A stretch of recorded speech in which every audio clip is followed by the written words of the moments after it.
के नायक, सकल विश्व के नायक, जग गुण गान करे। जय जय श्री राम हरे। शास्त्रों के तुम धारक, वेदों के गायक, तुम वेदों के नायक, सबके आप सहायक, सबके आप सहायक, धरती के नायक। जय जय श्री राम हरे। श्री दशरथ कौशल्या जी के सुत न्यारे,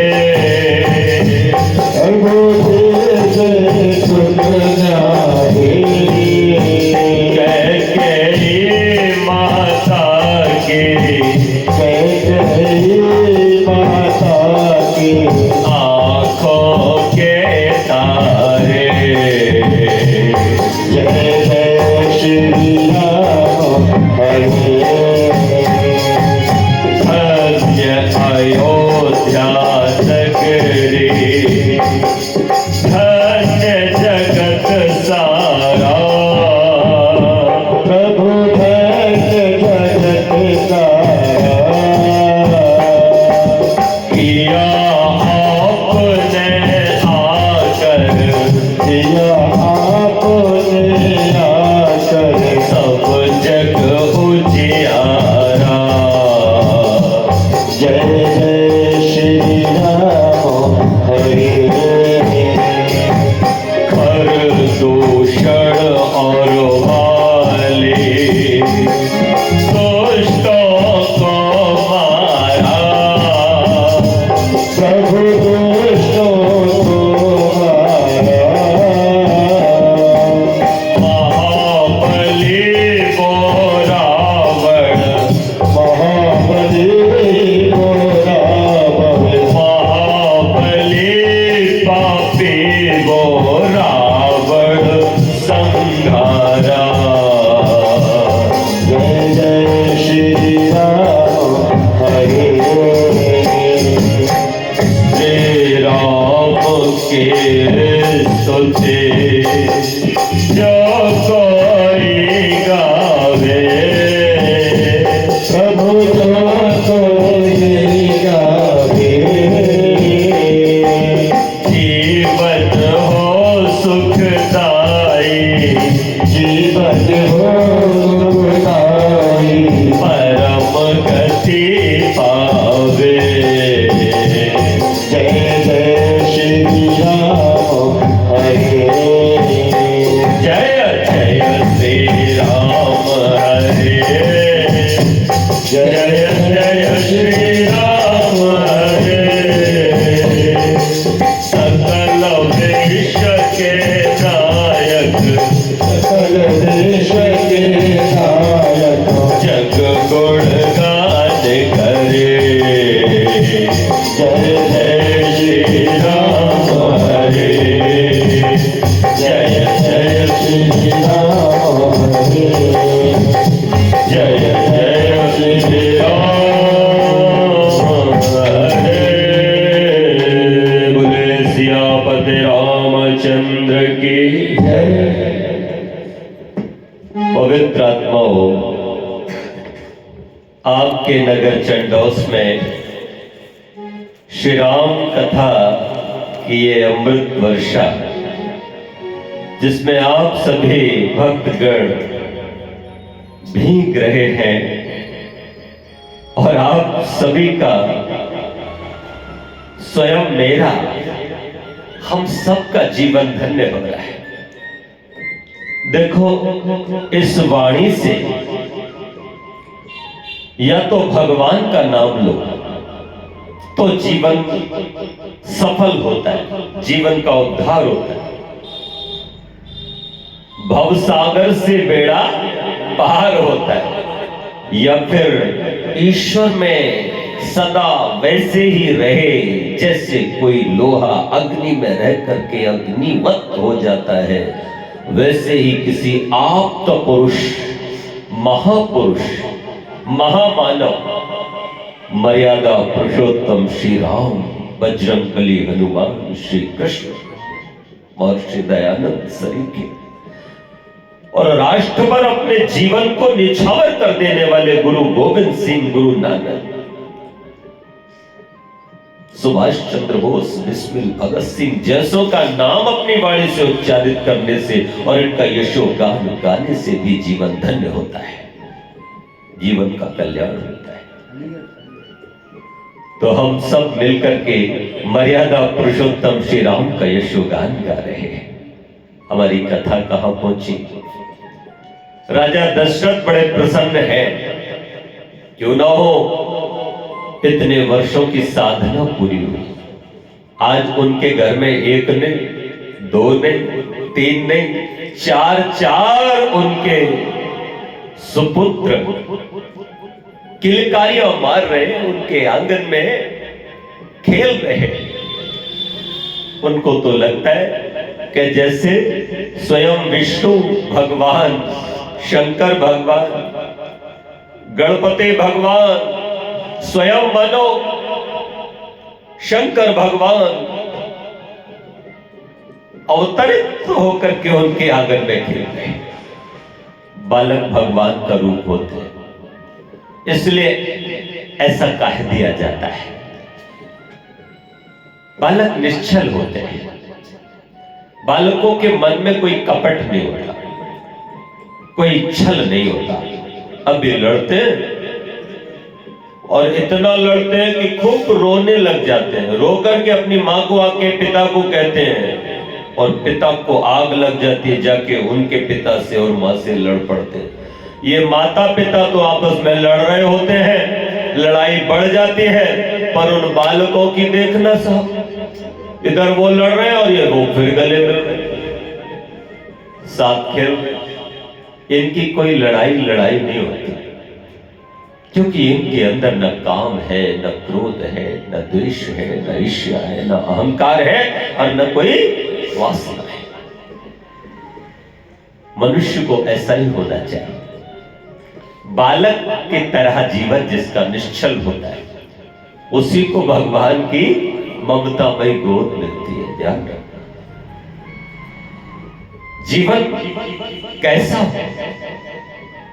जीवन निष्कपट, निश्चल, मर्यादा पुरुषोत्तम राम की तरह।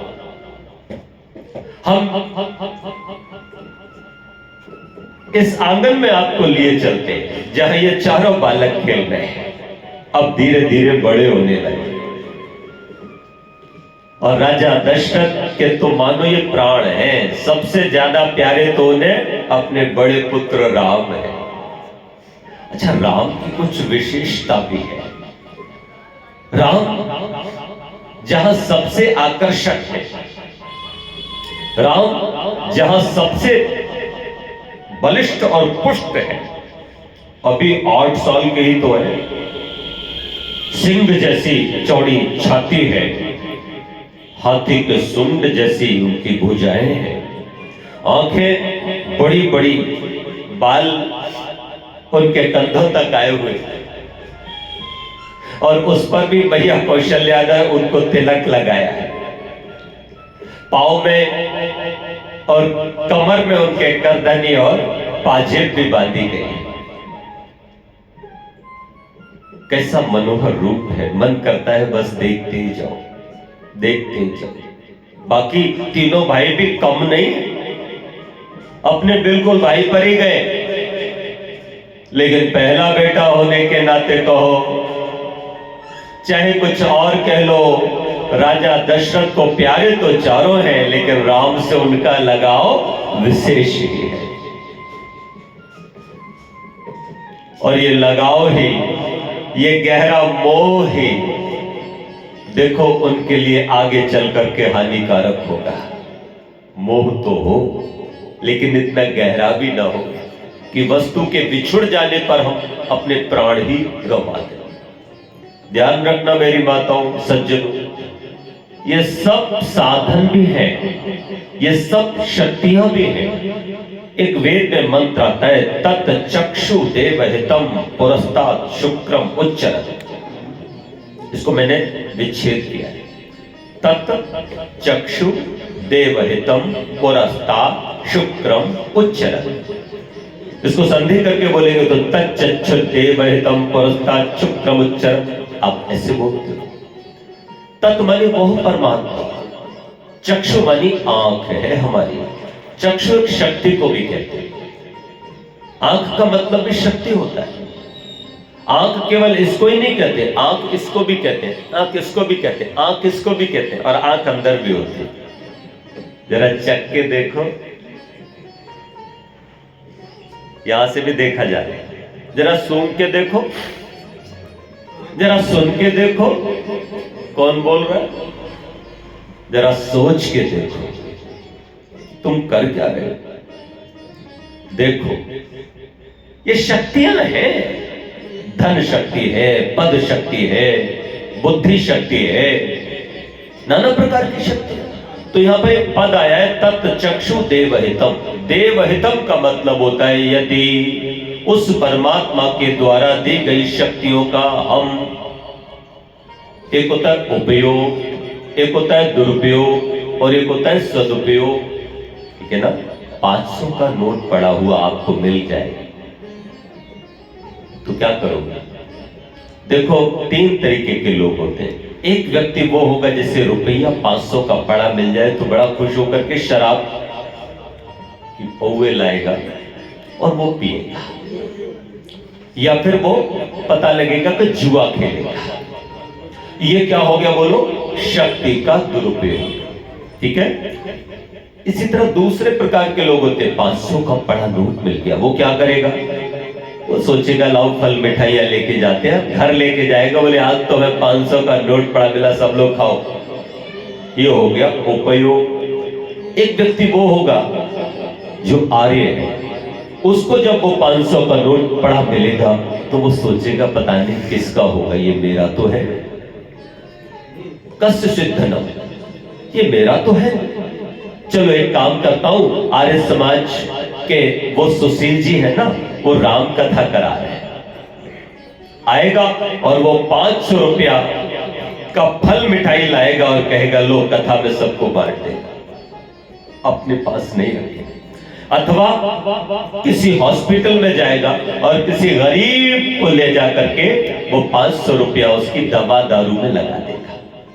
ये क्या है बोलो? धन का ये सदुपयोग है। ध्यान रखना, ये क्या हो गया बोलो? धन का सदुपयोग। तो सदुपयोग, उपयोग और दुरुपयोग, ये 3 होते हैं। हम अपनी शक्तियों का या तो उपयोग करते हैं या दुरुपयोग करते हैं या फिर सदुपयोग करते हैं। जो शक्तियों का सदुपयोग करता है, शुक्रम उच्चरत् पुरस्तात्, उनकी शक्तियां कभी पुरस्तात् पुरानी नहीं होती, और वो शक्तियां शुक्रम, जैसे शुक्र पवित्र है ऐसे वो शक्तियां उसको प्रकाशित करती हैं, यशस्वी बनाती हैं। ध्यान रखें, इसलिए कभी भी अपने धन हो, वाणी हो, आंख हो, पद हो, कोई शक्ति हो, उस शक्ति का कभी भी दुरुपयोग मत करना, और करना तो सदा उपयोग